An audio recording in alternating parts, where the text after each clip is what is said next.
News tonight at 10. Once more, my name is Patricia Lukoma. Mpango straight away into the bulletin. The Chief of Defense Forces, General Muhoozi Kainerugaba, has commended the outgoing Russian ambassador for strengthening strategic military ties. As we hear more in this report. During a farewell call held at the Special Forces Command headquarters in Entebbe, the CDF expressed gratitude for the ambassador's role in advancing the enduring partnership between Uganda and Russia. The CDF noted that the bond between the two nations remains unbreakable, rooted in a shared history and a modern commitment to regional stability. General Kainerugaba highlighted the impact of Russian support on the modernization and professionalization of the Uganda People's Defense Forces. The CDF characterized Russia's military support as a clear reflection of the depth and strength of the bilateral relationship. In response, Ambassador Simvols reflected favorably on his 4-year and 5-month tenure, noting a significant consolidation of ties between the two nations. He further highlighted ongoing work on several frameworks intended to formalize cooperation through Memorandum of Understanding in sectors such as tourism, agriculture and immigration, aimed at further solidifying the strategic partnership. Uganda and Russia are set to conclude a reciprocal visa waiver agreement for diplomatic and official passport holders, which will be integrated into a broader Memorandum of Understanding scheduled for signing in the near future.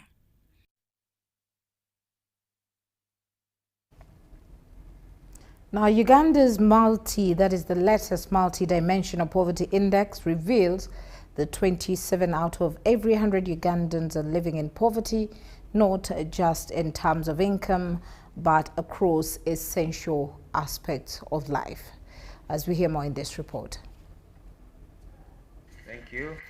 The Multidimensional Poverty Index Monograph 2024 provides a deeper look into poverty beyond income, capturing the realities of livelihoods, access to services, and overall quality of life. It assesses Uganda's progress towards achieving Sustainable Development Goal 1, ending poverty in all its forms. But what does poverty mean in practical terms, especially in a developing country context? Poverty is hunger. Poverty is lack of shelter. Poverty is being sick and not being able to see a doctor or nurse. Poverty is not having access to school and not knowing how to read. Poverty is not having a job. It's fear for the future. The Uganda Bureau of Statistics Multidimensional Poverty Index is designed to generate reliable and comprehensive data to guide government planning, policy formulation, and targeted interventions aimed at improving livelihoods. Reliable data is not only for technical requirement for policymakers, but also a strategic national asset that does enable government, the private sector, and the public to make informed decisions that do improve the lives of our own citizens. The findings span key indicators that directly impact household welfare, including education, health, living standards, and access to basic services such as clean water, energy, and sanitation. According to the report, more than a quarter of Uganda's population faces multiple and overlapping deprivations that limit their ability to earn, learn, and live productive lives. Karamoja and West Nile sub-region stand out with higher concentrations of multidimensional poverty, reflecting long-standing challenges in infrastructure, service delivery, and economic opportunity. About 53 in every 100 persons were multidimensionally poor and deprived in health insurance. That was closely followed by about 52 in every 100 persons who are multidimensionally poor and deprived in cooking fuel. For many households, poverty is reflected in limited access to stable incomes, low agricultural productivity, poor access to markets, and inadequate social services, factors that continue to constrain economic participation and resilience. While unveiling the report, the State Minister for Planning, Amos Lugolobi, commended UBOS for providing credible and timely data, noting that while progress has been made, significant gaps remain. I would call it 27 out of 100 persons. I think we don't seem to be doing very badly. Looking at a number of indicators, we are doing quite well. But of course, for the planners, we have a job to do, especially in terms of distribution of these various variables that have been used in these indicators. The data is also seen as critical for parliamentary oversight and resource allocation to the most vulnerable communities. We don't have the luxury to do trial and error. You have money to do everything. But when we know where to put in every coin, we can look for outputs from every coin that we spend as a country. The MPI identifies not just who is poor, but how they are poor by measuring the extent and severity of deprivations affecting households. Dennis Igor for UBC. Now, the government of Uganda has suspended a prima facie refugee status determination arrangement to allow the refugee department to clean up records of asylum seekers with irregular documentation. The government of Uganda, working with development partners under the Refugee Response Program, is strategizing on how to align available resources to minimize the impact of shrinking humanitarian funding. We've had a challenge in terms of funding. There's been quite a very big, significant downgrade in funding of refugees, and it's really affecting a lot of services. As we mentioned earlier during the meeting, the health, the water projects, the education, and other livelihood support projects have been affected, and this puts a burden on us as government and also the host communities. Development partners acknowledge that the current approach is no longer sustainable. This has prompted a shift towards a transition strategy that integrates asylum seekers into national development plans to promote self-reliance. We urge the government to consider additional resource mobilization and diversification efforts, as well as opportunities for rationalization and streamlining. Stakeholders are also advocating for the inclusion of asylum seekers in national data systems through the acquisition of national identification cards, tax identification numbers, and access to unconditional work permits. On the issue of the tax identification numbers, I want to thank my ministers. They wrote to Uganda Revenue Authority, which has responded, and have requested us to share with them the data on refugees and agree on a common portal where we shall be sharing this data.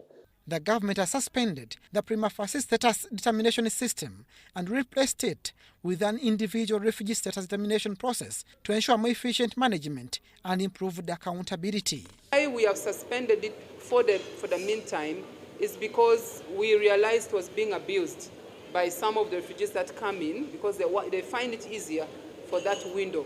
But that is administrative. We are not saying that we have abolished it completely.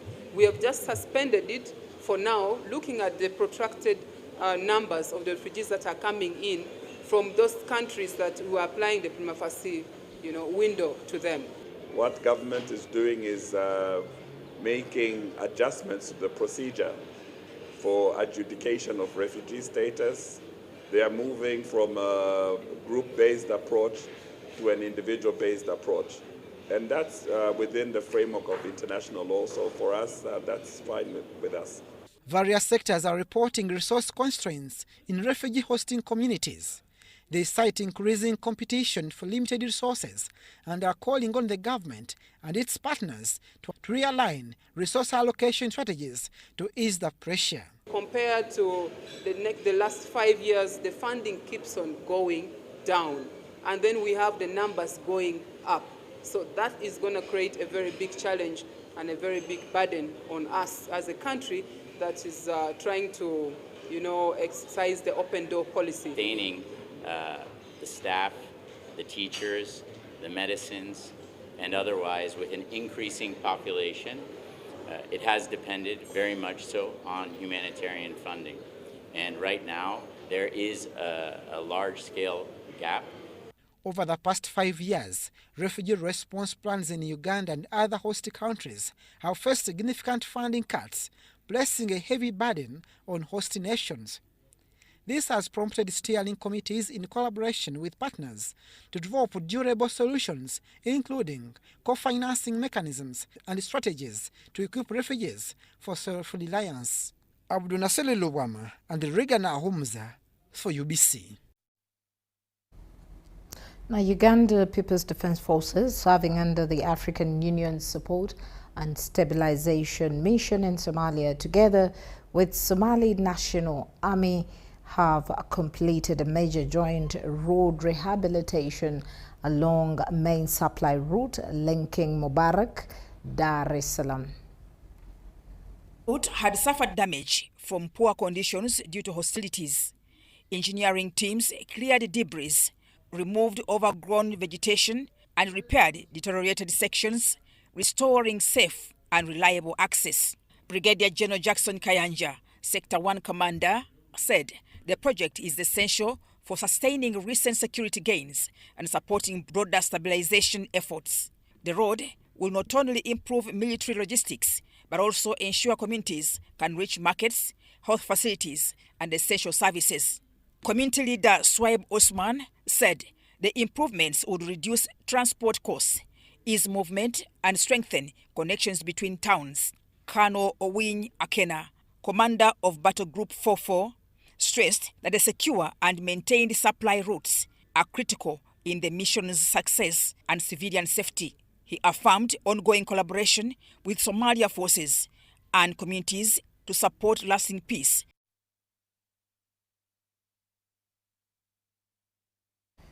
A consultation workshop bringing together transport stakeholders was held in Kampala yesterday, aimed at finding solutions to reduce speeding and save lives lost in road accidents across Uganda. The Ministry of Works and Transport has proposed softer amendments to the previously suspended traffic laws.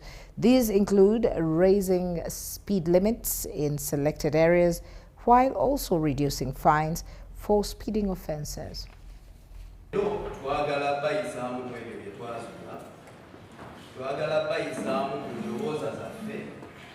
We're here on the workshop of the Ministry of Works, where they have summoned us as stakeholders to come and try to make sure that we put our inputs into the express penalty issues, and we are really happy that the government has called upon us to come. But we also have our complaints that we are having. We have complaints that we want the government to help us. The first thing is on enforcement. The enforcement on the road is lacking, more especially for us, the border riders. You find that a border rider, when he's arrested, instead of being charged, an enforcement officer gets interested of picking money to put in his pocket than charging the border rider, such that he can learn that tomorrow he does not repeat the same mistake of violating the rules on the road. Other issues you had which were presented in the workshop are aimed at addressing the concerns which are raised by the public last year. Now, once the report is ready, the team, we are going to have different teams going around the country, and once the report is ready, the final report will again be validated in Kampala here, and then we'll take a cabinet paper to cabinet, through the Honorable Minister of Works and Transport for discussion, consideration, and approval. Some of these proposals we put across, of course, cabinet may make amendments, but we hope most of the issues will have been reflecting the will of the public. and then we start rolling out the program. But as I said, we are also mooting a proposal that we start with Greater Kampala, because it has the largest population of vehicles, and then we scale out of the town. But should we have directives or instructions, otherwise we shall do so. We have also proposed to, in this committee, to the Department of National Roads to make sure that all these roads where signposts are supposed to be installed should be there. Now, the African Union Specialized Technical Committee on Public Service, Local Government, Urban Development and Decentralization has held a bureau meeting ahead of the African Urban Forum set for 8th to 10th April 2026 in Nairobi, Kenya. And it met all the requirements. A section of Lands, Housing, Urban Development and Local Government Ministers have convened in Kampala, Uganda for a one-day brainstorming bureau retreat and planning for the forthcoming AU-STC Summit, falling on the 8th of April 2026 in Nairobi, Kenya. We will have a brief on the African Urban Forum. The meeting is part of the larger African Union Specialized Technical Committee on Public Service, Local Government, Urban Development and Decentralization. Please allow me at the outset to express my profound appreciation to the government and the people of the Republic of Uganda for their warm hospitality and excellent arrangements in hosting this important meeting of the Bureau of STC 8. Uganda's Lands and Housing Minister Judith Nabakoba has chaired the one-day session under her capacity as the AU-STC chairperson. Honorable Minister and delegates, we need to agree among ourselves on how to proceed with the implementation of the remaining activities. As we prepare for the second African Urban Forum in Nairobi and the 13th World Urban Forum at Baku, we need to emphasize the role of good urban governance, efficient public service, and effective local governance in achieving Africa's Agenda 2063. The meeting reviewed the African Union Commission's contribution towards implementing the Tunis Declaration Action Plan for 2025 to 2026. The ratification of African charters remains slow amongst our member states. Resource constraints continue to affect implementation, particularly the financing of the process towards the establishment of the High Council of Local Authorities. In several member states, ratification procedures are not sufficiently mastered. Some decision makers lack adequate information, and technical support remains insufficient. As we move into the second year of our mandate as a Bureau, let us focus on the following: encouragement of member states which had not done so to accede to the African Charter on Values and Principles of Public Service and Administration, encouragement of member states to volunteer and take on any of the subcommittee's flagship programs. The participating members were drawn from more than 48 countries across the continent, with supporting partners taking up the backbench. Robert Onyango, UBC News. Now, in the area of poverty alleviation, the Office of the National Chairman, NRM, and the President has donated motorcycles worth 100 million shillings, along with mechanical toolboxes and tailoring machines in a bid to tackle youth unemployment and alleviate poverty. And as youth make up the largest percentage of the population, but many remain unemployed due to limited job opportunities. This is the challenge that the government, under the National Resistance Movement, says it is addressing through targeted employment programs. From this background, the head of the Office of the National Chairman, NRM, and the President, Hajat Hadija Nemealo, today handed over motorcycles to youths from different parts of the country. We talk to our stakeholders who are giving us a hand to ensure that we fight and eradicate poverty. We talked to Maria Mark Honda. We have given some sewing machines to our NECO and some mechanics. Yes, the mechanics are around. and they are giving us also spares. Amazing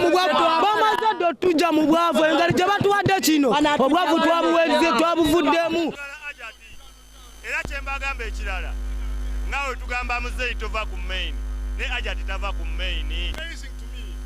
It's amazing. Even I don't know how am I going to do, because now I'm a big rich man. Yes, I'm rich now because I have my cycle. That's why I like this Ajat Namial. I'm called King Paul. Ajat, I'm part of the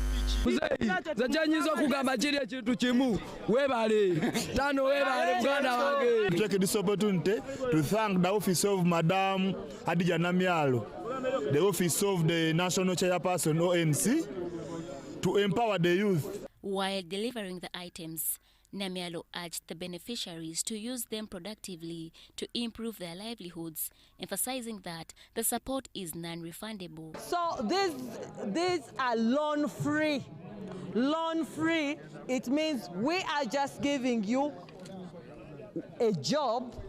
It's up to you to curtail, to maintain, to work to full expectations, and we're here to monitor, to ensure that forcefully you're out of poverty. Meanwhile, Maria Namsoke, CEO of Mark Honda, pledged continuous support towards government efforts aimed at fighting poverty. We've started another season of supporting the national chairman. Why particularly we pick the national chairman is because the group they are working with is a low-income group. It is directly linked to the low-income communities here in the urban area of Kampala.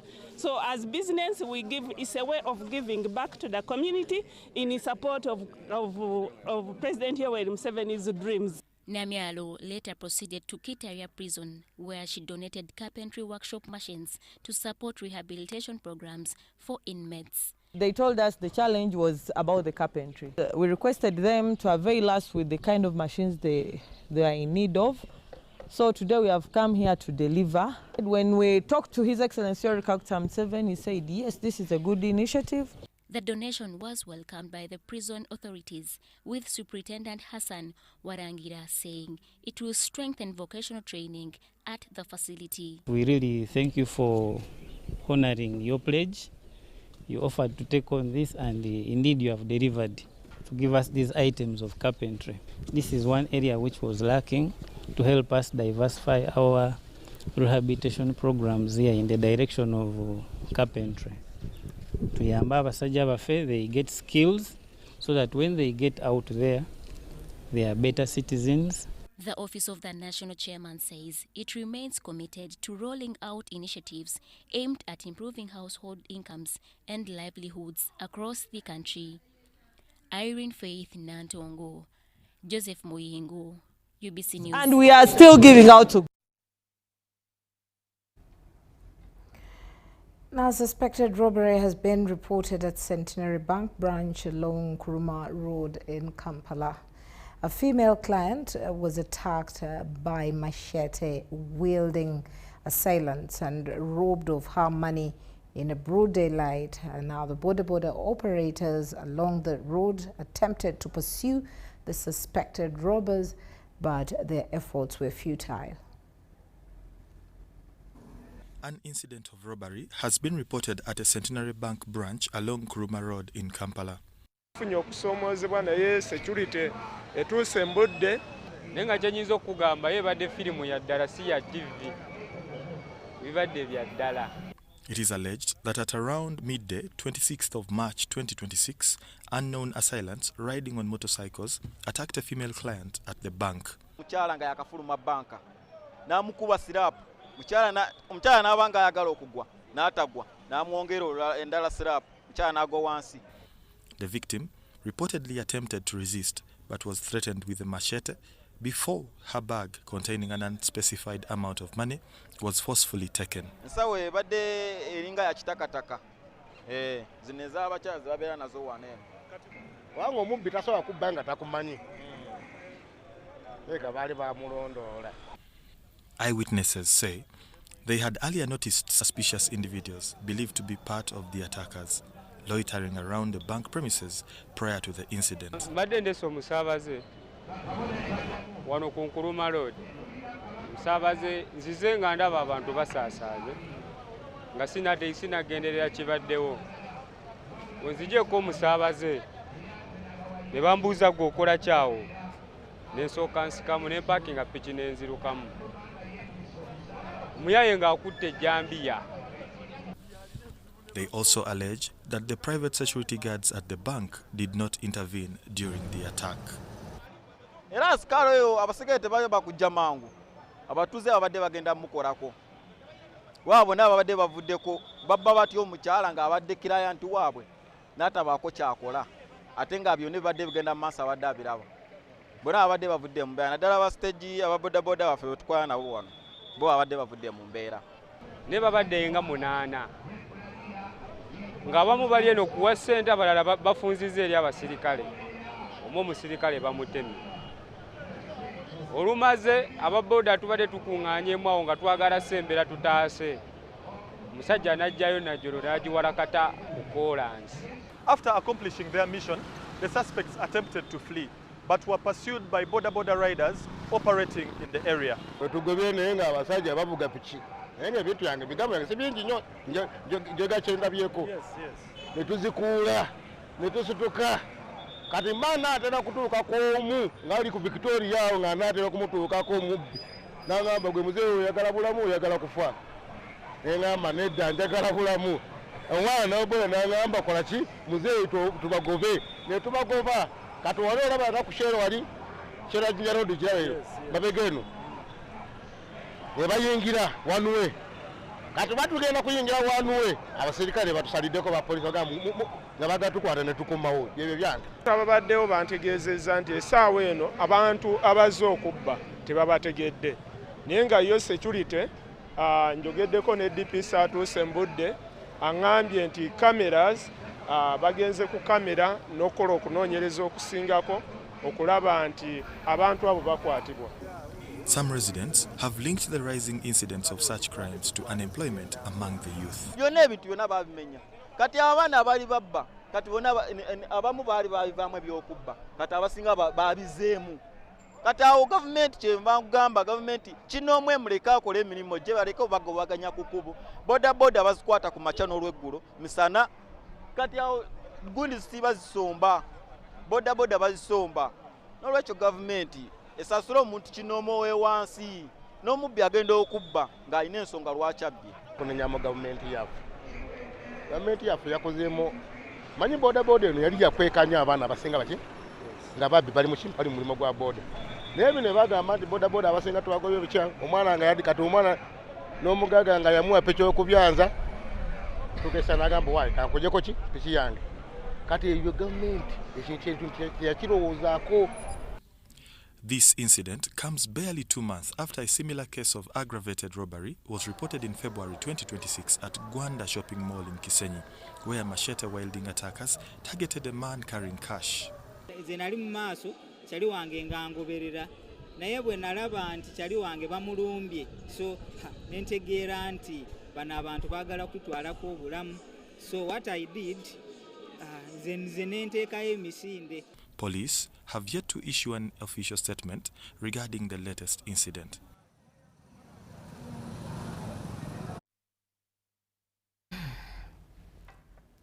Indeed, our safety is at stake.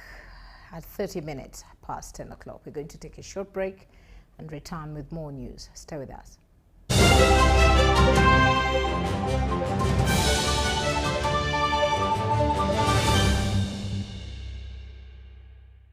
So, Muchara. Yes, Daddy. You know the children are going back to school and things are a bit tight, huh? For now, why don't you take half of the fees to junior school and for the school van contribution, we shall pay later, huh? Daddy, why don't we pay using MTN Momo, where we stand a chance of winning school fees for a whole year and more? By the way, you can also apply for a school fees loan, and also participating schools can win a school van. That's right! Win school fees for a whole year and more. Get Momo goodies and a school van for participating schools. You can also apply for a school fees loan. Simply dial *165*80# or use the Momo app.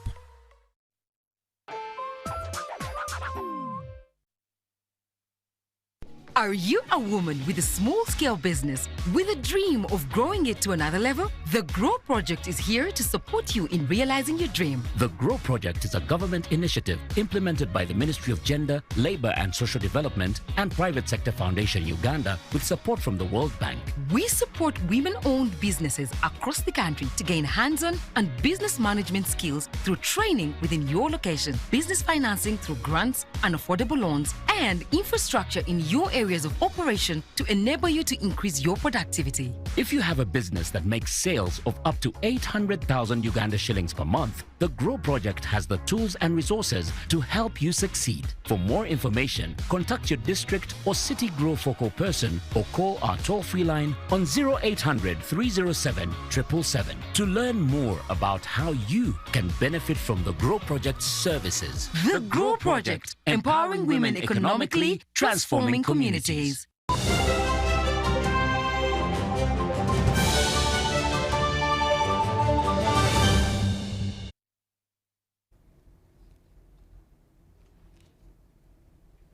And in our next segment, the Uganda Electricity Transmission Company Limited, UETCL, is battling in court with the former electricity vendor Umeme Limited to recover an unpaid debt of 665 billion Ugandan shillings. Let's hear more in this report.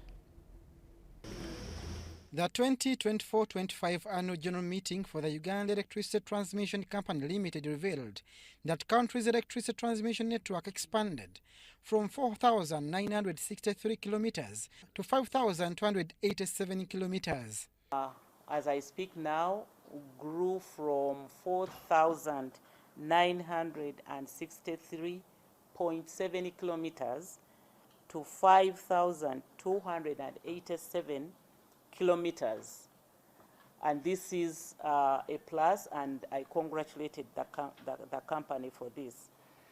The company's annual performance report, as assessed by the Auditor General's report, highlights key achievements. These include the completion of several substations and transmission lines linking Uganda to neighboring countries. I've seen many transmission lines being commissioned. I remember we commissioned the 132 kVA Mirama Kabale transmission line. Matuga Kapeka is energized as I speak now. The completion of 34.7 kilometer section of Tororo Opio T-line. And the transmission company is currently engaged in court proceedings to recover outstanding debts from business partners, including a notable 665 billion shillings from former power vendor Umeme Limited. Speak now, we are in arbitration, so it is a court case. I don't want to raise sub judice issues because we are in arbitration. But the fact is that the Auditor General's report picked it up and recommended that the company must make sure that they recover this money because power was sold to the distributor. There is no question about it. The distributor at that time was Umeme. Through the Ministry of Energy, UETCL is consciously assessing potential investors in the power transmission business while ensuring that tariffs remain favorable to support industrial growth. We don't receive enough money, we don't receive the money that we require as a company in order for us to really perform maximally. So the funding gaps are huge. To enhance timely investment in power transmission, the company has applied to the Public Procurement and Disposal of Public Assets Authority for approval to bypass certain procurement procedures in order to expedite critical installations. Abdunasele Lubwama and Rogers Komagum for UBC. In the area of defending accounting profession, accountants in Uganda have asked for more visibility and recognition of their space and value, asserting that they are increasingly underlooked in recruitment opportunities, and that's in both private and public sector. They revealed this during the annual General Performance Evaluation gathering by the CPS Central Government Members Network held at Grand Imperial Real Hotel in Kampala. Accountants may rarely make headlines, yet they quietly safeguard the financial health of businesses, institutions, ensuring that numbers tell the truth. From balancing books in small enterprises to guiding major investment decisions, their work shapes economic stability, often without recognition. I do agree with the narrative that whereas accountants are crucial resource in the community, in the business fraternity, we are hardly taken care of. Our visibility is still wanting. Our uptake is still wanting. So that's why members were today bringing up and saying, how do we protect our space? Many people are taking up our space. Many people are accountants when they're actually not supposed to be accountants. Because accountants are people who have been regulated by the Institute of Accountants of Uganda. Speaking during their annual general meeting, accountants under the CPA Central Regional Members Network reflected on both achievements and emerging challenges within the profession. The gathering serves as a moment to review progress, but also an opportunity to chart a new path forward, one that protects professional standards while adapting to a rapidly changing financial environment. We also see people paying accountants peanuts, I can call it, as little as 500,000 for a finance person. So, where these people are giving us this little monies and little pay, and whereas we complain as accountants, we find that it is us to step up and take our space. It is us to demonstrate that we are worth than the society is thinking of. Both the accountants themselves, but also the institute that regulates us, we have not put in a lot of effort in trying to make sure that we are visible in the spaces where we are.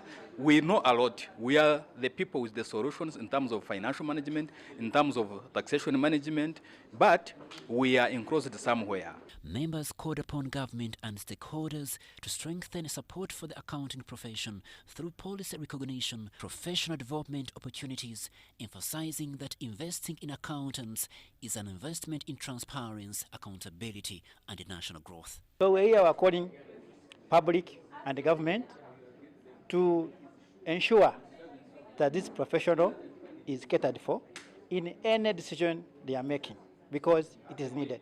Every business needs an accountant, and it's good if we have people who have the knowledge and the right knowledge to give out to your businesses to support them. And I also call out the CPA members to come and join the regional networks like this one and participate actively. Crispus Adiditwe reporting for UBC.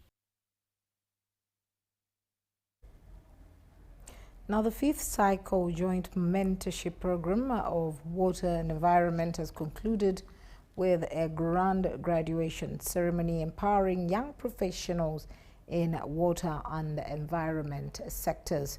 Citing the numerous returns on investment, the Deputy Head of Public Service, who also doubles as the Deputy Secretary to Cabinet, Mary Tiopista Wenene, suggests that other government ministries, departments and agencies should replicate this arrangement for improved service delivery. The program, that is a partnership between the Ministry of Water and Environment, Water Resources Institute and Water Aid Uganda, mentors young professionals in water resources management and environmental conservation. Your biggest asset is not just a head full of knowledge, but a heart full of love, an ear ready to listen, and a hand willing to help. Close to 100 professionals in this sector have concluded their mentorship program. 6 months of mentorship, but mentorship cannot happen without the mentees. So I would like to congratulate you, the mentees, for being resilient over 6 months. But of course, we need the mentors. So let's clap for the mentors as well. Experienced professionals in the sector provided mentorship, fostering collaboration and networking among participants. It is a two-way ticket. There is a way what they call, I understand from the mentees, also mentors learn from the mentees. The program has enhanced skills and knowledge, empowering participants to contribute to sustainable water and environment management. We often think that mentorship has to be a structured process, However, I believe that while a structured process helps you to leapfrog and navigate spaces such as the workspace, mentorship takes place all around us by unlikely mentors who inspire us and from whom we learn. The Permanent Secretary at the Ministry of Water and Environment, Dr. Alfredo Kotokedi, says they are committed to supporting the next generation of water and environment professionals that will drive sustainable development in Uganda. As a ministry, we remain deeply committed to mentorship. We view it as strategic investment in the future sustainability of our sector. Through mentorship, we are not only transferring knowledge, but also instilling critical values such as accountability, teamwork, innovation, and leadership. The Deputy Head of Public Service and Deputy Secretary to Cabinet, Mary Topista Wenene, challenged other government entities to borrow a leaf, copy and propagate this program for the low-hanging fruits it bears.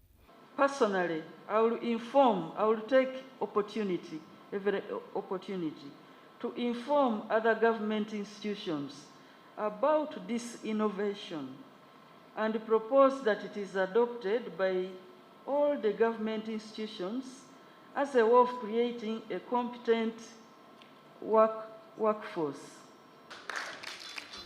All this was at events to mark this year's Water and Environment Week at the Ministry of Water and Environment headquarters in Luzira.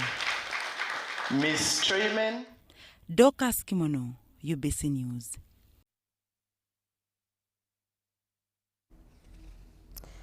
Now, the Permanent Secretary in the Ministry of Education and Sports, Dr. Kidres Turiagenda, has urged teachers to prioritize life skills programs as a key part of learner development.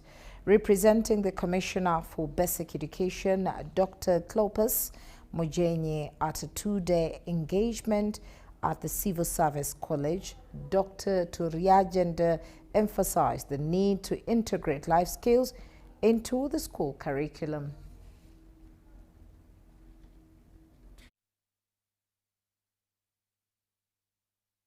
Life skills is a key component of our education system because, as you may be aware, all of us need life skills to be able to cope with the demands, challenges, and opportunities in life.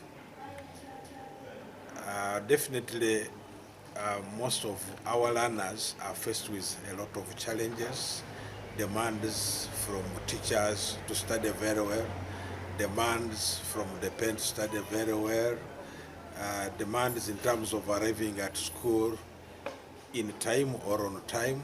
There are so many demands on the part of learners to make sure that they grow up as responsible children and responsible citizens of this country. The program is really beneficial to young people to be able to maneuver through the different challenges of life. Some of those challenges are coming as a result of technology, as a result of climate change. Young people are stranded, lack of employment. So we are trying to prepare them for the future of Uganda. So the program is being offered in both primary and secondary schools, and we hope that it will be scaled up to tertiary institutions. What he's doing, what's going on, and he kept telling me about this great progress in the area. Today what we talk about, the Life Skills Toolkit in Uganda. I was very impressed from the distance. I said, Kush, is that really true, that you have arrived under the leadership of the Ministry of Education and Sports, with UNICEF support, at the harmonized, a single one life skills toolkit that government entities as well as development partners are using? And he said, yes. I was speechless. I was speechless, impressed, and now while I'm standing here, extremely proud.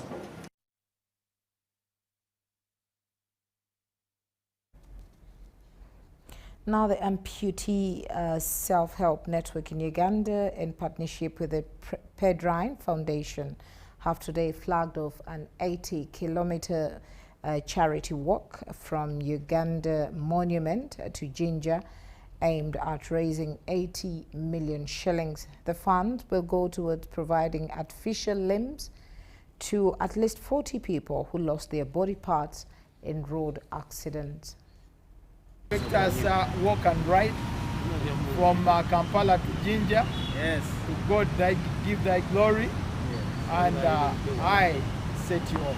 We are here today as a flag of ceremony for our walk tomorrow morning from the Independence Monument till Jinja Post Office. Those will be 80 kilometers. Each kilometer is 5,000 shillings.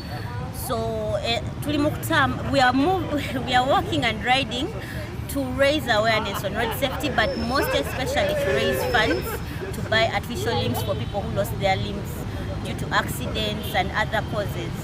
So if you're out there, please support this cause. It's a year-round fundraiser, so you can put money every day, anytime you want, or you can support by buying as many kilometers for someone.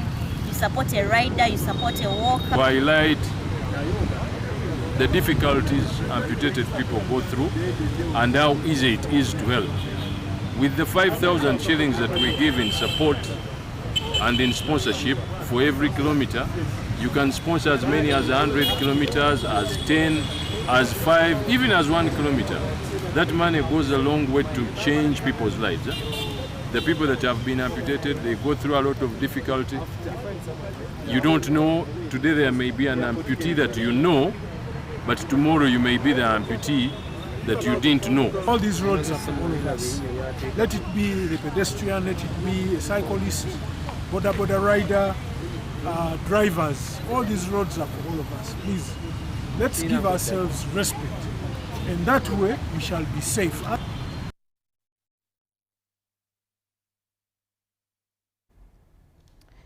Now, the Commissioner of the National Secretariat for Patriotism Corps at the State House, Helen Seku, visited Wampewo Ontake Secondary School to address Senior 1 and Senior 5 patriotism trainers ahead of their passing out on Saturday, 28th March 2026.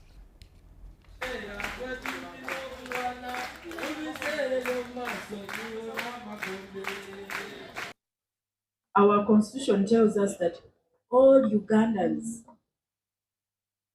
shall undergo patriotism training, every able-bodied citizen of this country.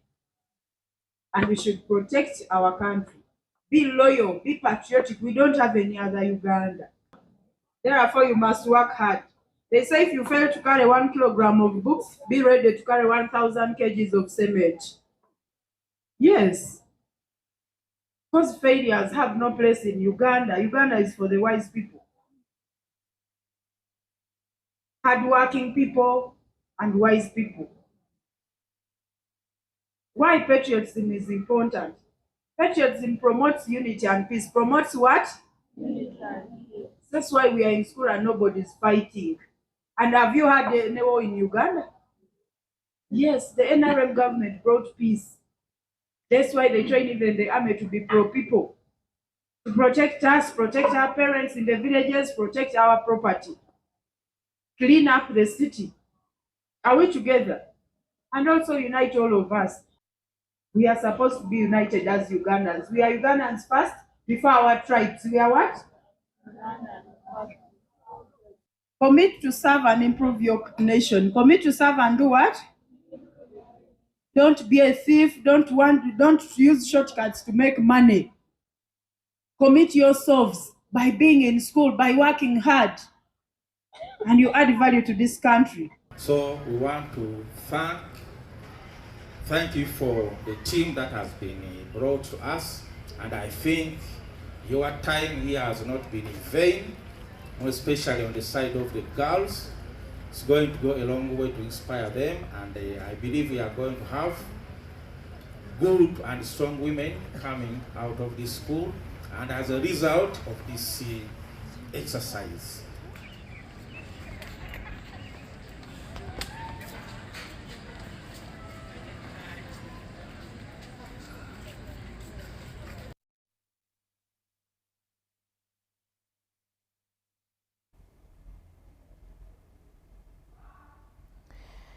Researchers and scientists are concerned about the neglected zoonotic disease of Rift Valley fever and other diseases that are on the rise with less attention given to them.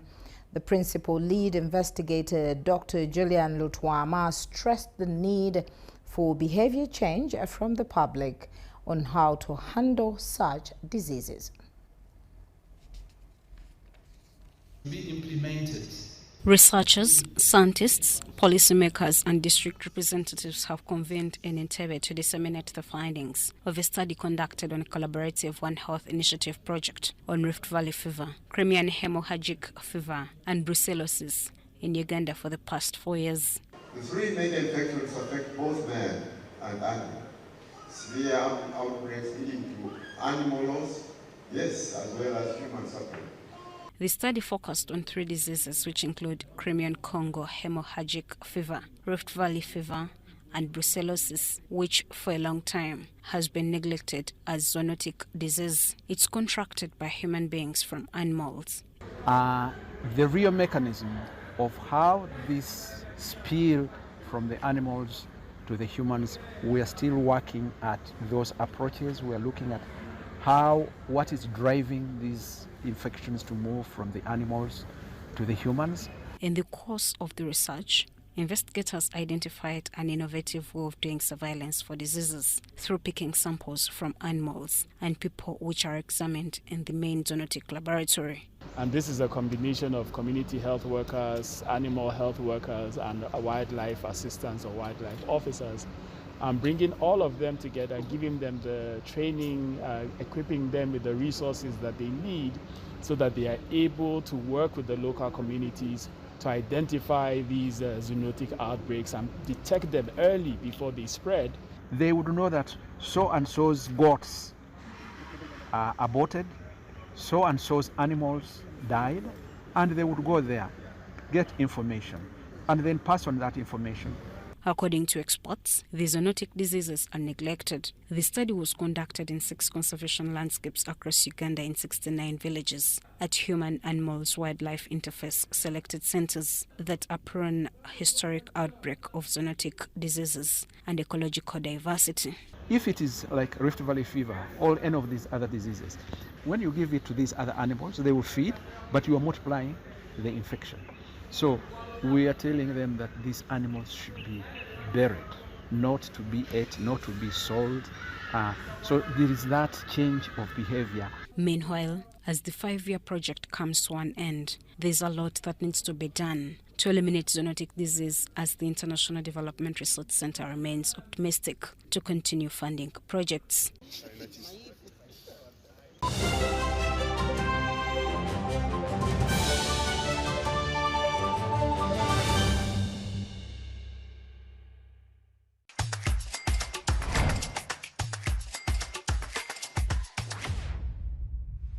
Mama, owulira otya? Mpulira essanyu lingi nnyo. Bannange. Bannange MTN beyanzizza. Taata w'omwana ogenda mugambako oba waali wano?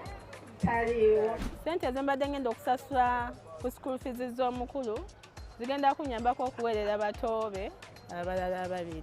MTN mama ngenkoledde kinene nga singa omumaamu sirijjerabira obulamu bwange bwonna. Ngenda kusibira kusasula school fees nyiga *165 *880 sasula school fees ng'okozesa momo. School funds mu masomero tugenda zigaba. Osobola okwewola waliwo school fees loan, genda ofune looni oba otalinawo ssente ozisasule mu bbanga mpola mpola obulamu butambule nga buli koona.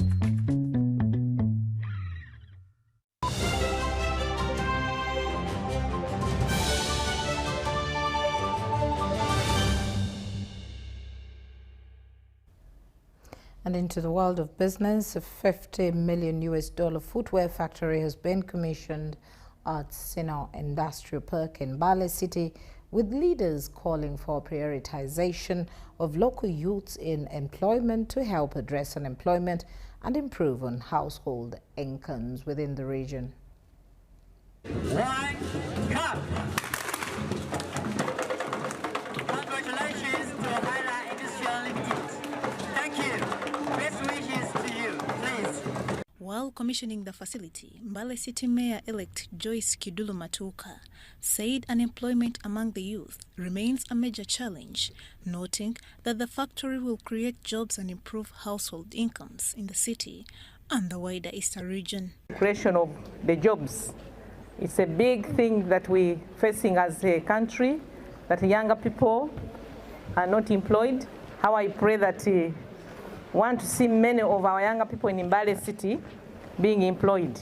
The industrial city clerk, Mogisa Geoffrey, described the factory as a key milestone in the region's social and economic transformation, saying industries are vital in boosting employment and local revenue.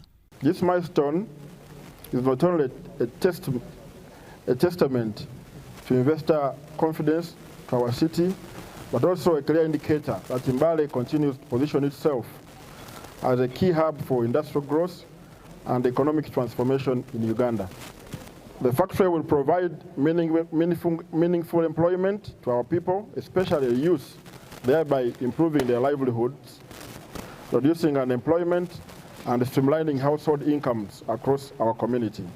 The chairman of Sino Uganda Mbale, Paul Zhang, said the factory will strengthen footwear production and expand market reach across East Africa as the industrial park continues to attract more investors. As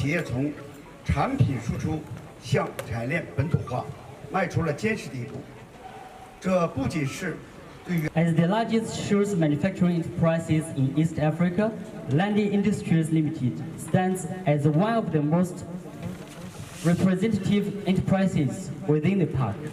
3 years of dedicated cultivation, Chairman Jion Ling has not only built a comprehensive shoes manufacturing industrial chain, but has also extended the influence of the #1 shoes maker across the entire East Africa region. Since we have the industrial park in the city, I want you to support Mbale City to shine. We can remove the garbage. We want to work together with you to make this city shine, so that when they see the industrial park as shining, even the city is shining. Highland Footwear Factory now joins more than 80 factories operating within Sino Industrial Park, further positioning Mbale as a growing industrial hub in eastern Uganda.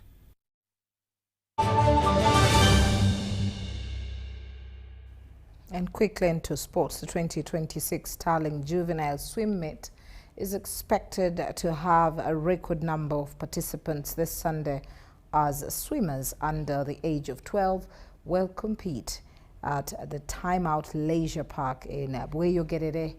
Let's take a look. Take your mark. Up. One of the youngest swim clubs in Uganda, Starlings, will host their 2026 edition this Sunday, looking to break the record number of participants set by Haz Swim Club last year, with over 950 children below the ages of 12 expected to participate. Right now we've registered about 32 clubs and a total of over 900 swimmers. It's really going to be a big event. We are hoping to really outline the best. We are really hoping they enjoy the event and they get to understand the sport at a lower competitive rate. This meet gives an opportunity to the junior swimmers to showcase their swimming skills in all 4 strokes of butterfly, backstroke, breaststroke and freestyle. Their young swimmers are very optimistic that they will perform to their best and improve their times. What I want to improve is breast. I want to win the trophy. I want to improve on butterfly and to get a medal. Expectations for the gala is that we are going to do well, and I hope to get at least 3 or 2 medals. At the Time Out Leisure Park in Bweyogerere, the youngsters will not only be hoping to win accolades but also use this as a springboard to the upcoming Dolphins Juniors meet this April. That's all we had time for. Thank you once again for allowing us into your space. My name is Patricia Lukoma Mpango. Let's meet again tomorrow, same time, same place. Good night.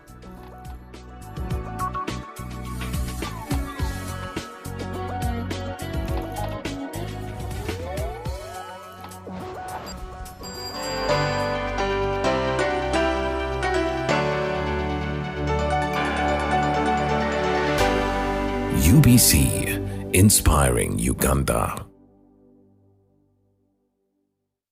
Exercise can't be sustained